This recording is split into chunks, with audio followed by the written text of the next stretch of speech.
Can you hear that sound? That is the sound of 15 packets of seed that I'm shaking. And you and I are going to talk about all of the seeds that I'm planning on growing this year. I'm beyond excited. So let's get going. Hi, welcome to my podcast, Becoming a Cut Flower Grower. I'm your host, Lydia, and I'm here to share my year of growing and selling cut flowers. I'll be giving you the lowdown on everything I'm doing and sharing all the highs and lows, the good times and the inevitable disasters, all in real time. Join me on my cut flower journey, starting right now. Okay, so let's start. Now, I've ordered this batch of seeds from Chiltern Seeds. I've used them for years. And I love them because they're a family business. They do a fantastic catalogue colour brochure. It's amazing. And they send everything out in paper envelopes, and it's a really easy to use website. And I've always had a good vibe from them. The seeds have always been perfect. And I'm not being paid or sponsored for telling you that. I ordered these seeds in October 2024 after I'd had a meeting with a fantastic florist who I'm going to be selling to this year, hopefully. I'll tell you all about that on another episode. But I was so inspired and excited by the meeting I had with her. I rushed home, ordered a whole bunch of stuff, and it came pretty quickly. So I've got them, and I've chosen them based on this meeting with my lovely florist, Joanne. Some things like she had an idea of exactly what she wanted, and then some things we just kind of went on a color scheme and a bit of a vibe, and that is perfectly fine. So I've been able to place orders based on the varieties that I think are going to work for me and the colors that I think are going to match what Joanne needs. And also, this is not the final list. So even when I've been through these guys with you, there's another list of things that I still need to order. And then I've also got loads of seeds sort of stashed all over the place. I do have an official seed bag that I keep everything in, obviously in a cool, dark place. But sometimes I also find seeds that I have just bought and squirreled them away somewhere. And then you open a cupboard or a drawer and there's a packet of seeds and you think, I wondered where I'd put those. So things like the poppy, Patty's Purple. I found a packet of those just before I moved out, actually, and I'd squirreled those away. They were all over Chelsea Flower Show this year. There was just an absolute craze for this poppy. And it's not often I jump on the bandwagon and go, oh my goodness, if it's at Chelsea, I must have it. But I thought, no, go crazy, order them, couple of quid. So I've got a packet of those as well. And then I've got all the seed from all the perennials in my garden that I collected. But I think that might have to be for another episode because we've got quite enough to go through just with these 15 packets. So I'm going to talk you through what I've got, what it's going to look like, fingers crossed, and kind of why I guess I've chosen it, but without going into too much detail about every single wedding that these guys are hopefully going to be for. These are a selection of seeds which are going to be perfect, God willing, for this year. So number one off the bat is Achillea tarmica the pearl. So the common name for this is sneezewort, which is a really horrible name. Doesn't make you want to grow this flower. It's a hardy perennial. Now I've got Achilleas up on the field already, and I bought them as tiny little plug plants from J. Parker's years ago. And they sort of loitered around for years. Then I put them in the ground, and they've just kind of made this clump, which have survived all through the winter, obviously, because they're a perennial. You would expect them to. But unlike a lot of the perennials, like the herbaceous ones, they die back, and there's nothing visible on the ground level, which always concerns me a little bit because you spend months looking at it going, are you still alive? Are you there? Or have you died? And ideally you would label those so that you don't trample all over them. Anyway, short version, the Achillea that I have already retained this beautiful dome-shaped mound of green foliage all winter. Nothing has phased it at all, apart from when the ducks got in there by accident and the ducks had a bit of a pop at it. But the point being, they've just retained this lovely shape over winter. And I think, well, I quite fancy getting some more Achillea. And I had a pinky purpley mix last year, which is lovely. And obviously, I'll have them again this year. But this, the pearl, is absolutely stunning. The photos of it. I've never grown it before.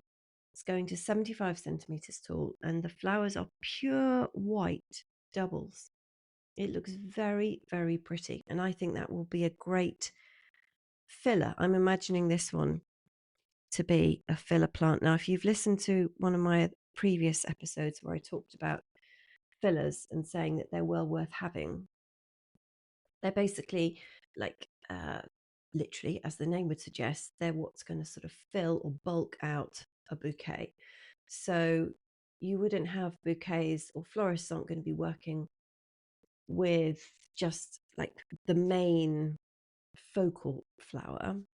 You would end up using lots of fillers. Otherwise, your bouquets, a bit like Valentine's Day, you know, that like when you buy bouquets of roses, and that's like all focal flower. There's no filler, no foliage, nothing. It's just that. They tend to be wildly expensive, and you need lots of them in order to create the size of the bouquet and stuff. Whereas the rest of the year, you have like more conventional bouquets where you've got focal flowers, you've also got your fillers, and then you've got foliage as well. So that's what I'm anticipating that's going to be like. Now, the next one is Ami Magus, and the variety I've bought is Graceland. Now, this is basically just posh cow parsley. And I love cow parsley, I really do. And I love the posh cow parsley. Now, funnily enough, years and years ago, when I was starting out with a client, I offered to do a little cut flower garden for them. And bless them, they were like, yeah, that would be lovely, go for it. And I thought, I know, I'll do Ami Magus. And I'd started in the winter, so I had no idea what was already in the garden. So I grew all this lovely posh cow parsley for them, only to find that their entire garden was surrounded by normal cow parsley.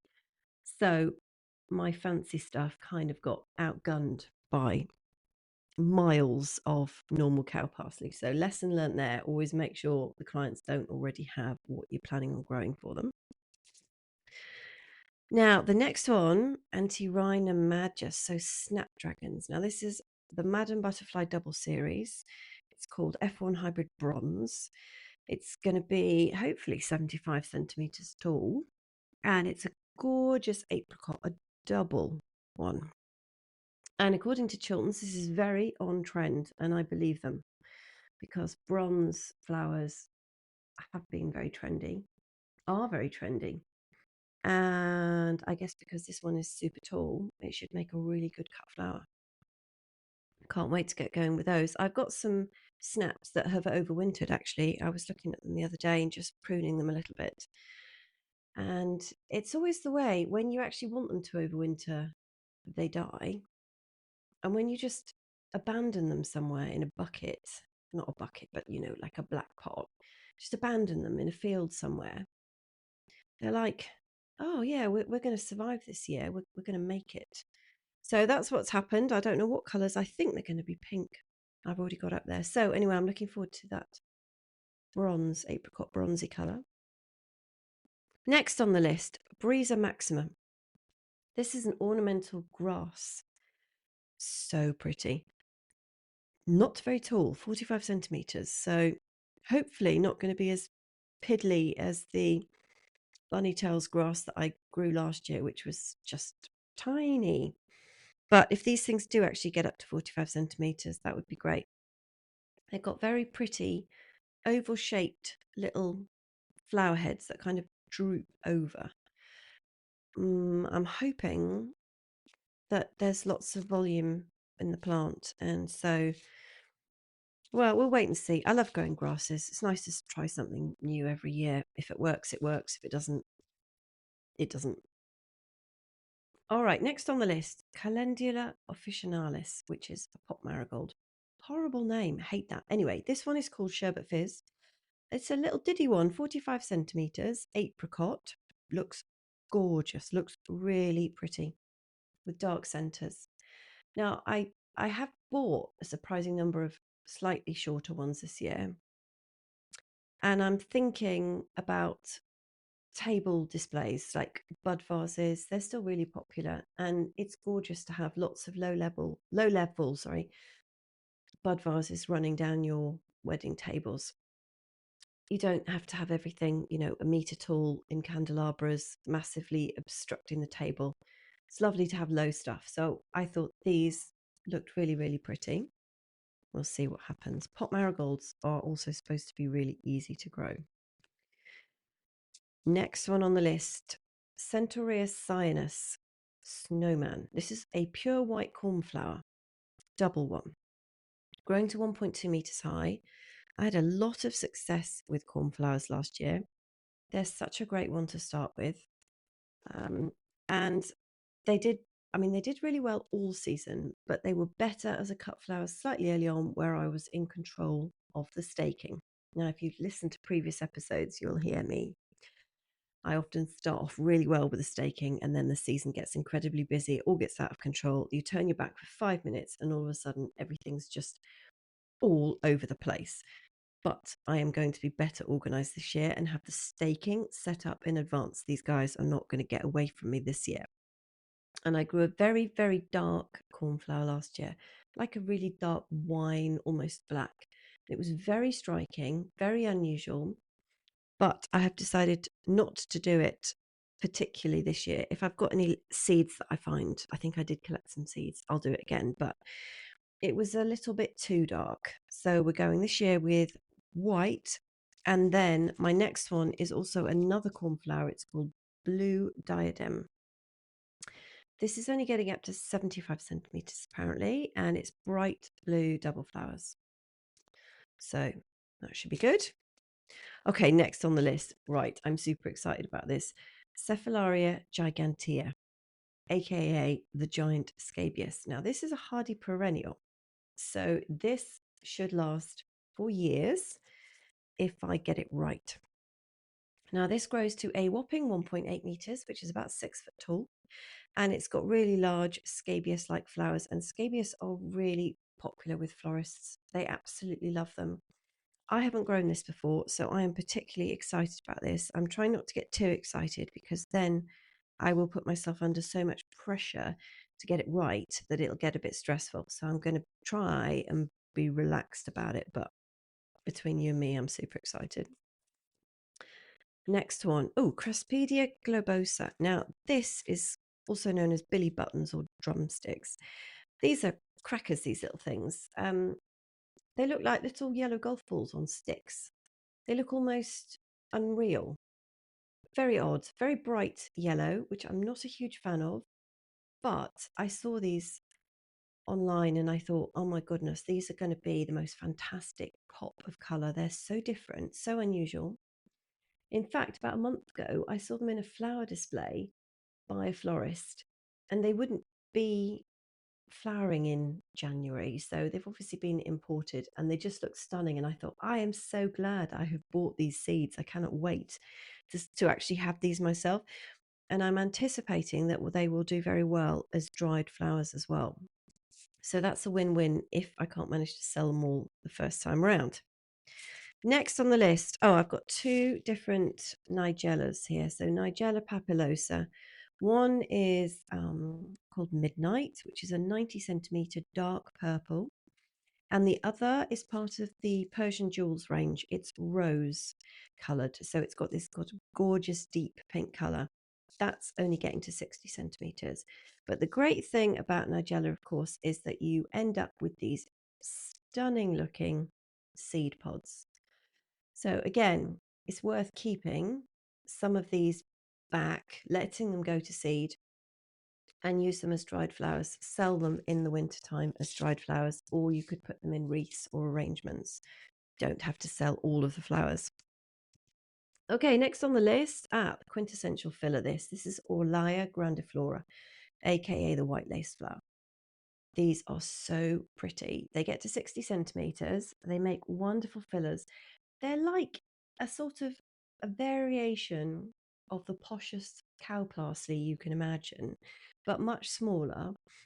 And they've got longer outer petals than the inner ones. So they're they're not even like a cleome, but I suppose they're more like a cleome actually than cow parsley. Anyway, I grew these a few years ago for a client and they were amazing. And at the time, I remember thinking, wow, I should have done like 100 more of these guys. So I'm very much looking forward to getting them going. And they germinated really well from what I remember. Here we are. What are they saying on the packet? Oh, yeah, propagator 18. Okay. All right, next ones. Okay, well, the last three are all zinnias. So you'll remember me saying that I bought zinnias from a supermarket last year to test out in the trial beds, and they were mixed colours. Now, the plants themselves were absolutely spot on. I couldn't fault them, and I'd never grown zinnias before, didn't have a clue what I was doing. And there's this kind of pinching out business that you have to do when they get to a certain size, and I was proper terrified about it.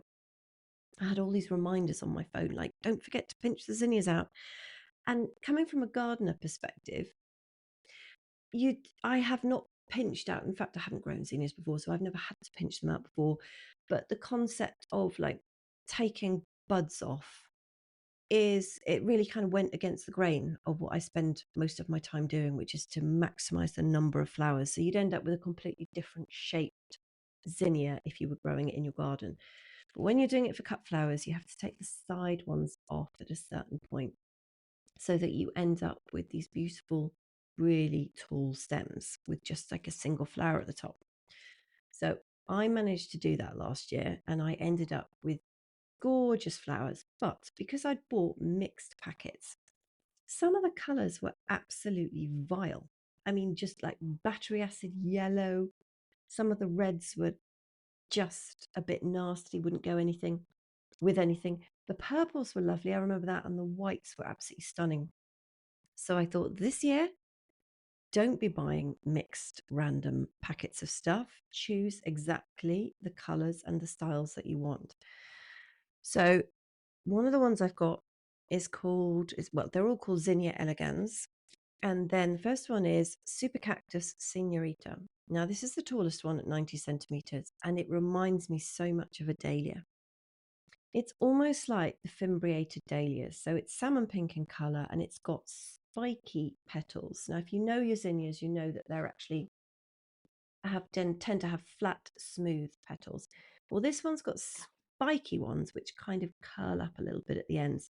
So I'm very much looking forward to seeing how that turns out. My second zinnia is called Dahlia Flowered Coral Beauty, getting to 75 centimeters. It's a double and it's got coral rose flowers. And then I must have had a moment of weakness here because my third and final one is from the Lilliput series, and I bought Lilliput salmon. And that looks pretty much exactly the same colour as Coral Beauty. So I'm not sure what happened to me there. Bit of a weakness, I think, with zinnias. Anyway, Lilliput salmon's getting to 60 centimetres, so a little bit shorter plants. And the flowers are small doubles and kind of dome shaped, according to the description. Now, it does say on all these packets, I mean, Chiltern are very good. They label everything really, really well, and they give you sowing instructions on the packet, and they're quite detailed as well. Oh, and they also throw in a leaflet in the envelope, a double-sided leaflet with absolutely masses of tips and advice. They do say on these zinnias, direct sow where they are to flower. Now, I am going to be sowing these in trays so that I can keep an eye on them and then just put the plants out when they're big enough to go out. And because these guys are, well, they say hardy / half hardy, I don't want to take any chances with the frost. So they're going to go outdoors when they are a decent size. And that is it for my 15 packets of seeds. So what I still have to talk about is the ones that I still have to order. So hang on a minute, I will need to go and find those. And then I will come back and explain which ones I still have to order. And then I really have to not buy any more because I feel it in my bones at the moment. I feel like I don't have enough varieties. And I get this with the vegetable seeds as well. I plan everything, buy everything for the year, and then you wake up in the middle of the night going, oh my God, I don't have enough seed. And you go out and you buy stuff, and then you just have too much. and you don't have either the space or the time to look after it all. So I have to stop myself. But it's just this terrible feeling that you have, like that comes up at this time of year, and you think, I have only got one shot at this. And I don't literally mean one shot, like only one sowing, but we've only got one spring for this whole year. So the dilemma is, do I go a little bit mad and grow more, or do I just hold back and grow what I've got and make it really excellent and not get distracted and panicking that I don't have enough? And I know the answer is the latter option, but there's a little part of my brain that just says, Lydia, just go and buy more. You don't have enough. You haven't got all bases covered. Go and buy more. We have to quieten that voice and say, yes, we have enough. It will be okay. Okay, what I've decided to do is to talk about the other seeds that I still need to order in another episode. And then at the same time, I can go through and explain all the other seeds that I have sculling around, all the ones hidden in cupboards and desks and all the rest of it. So we'll do that on another episode, because I think this is probably a good point to end this episode with. But before I go, I want to give a massive shout out to one of my very special listeners, Jackie. And she said she cannot tell me how much she's enjoying the podcast. So that is really great to hear. I love that you're enjoying it, Jackie, and I hope that you continue to enjoy it. And thank you for your really kind words. That means an awful lot. So I'd like to wish you a wonderful weekend. I can't actually believe it's the weekend already. It feels like 2 minutes ago since I was wishing you a happy weekend last week. I can't believe how fast the time goes. It's quite astonishing. Please join me next time and do subscribe so I know you're listening. My contact details are in the show notes, and I'd love to hear from you if you have a question you'd like me to answer on the show. Until next time.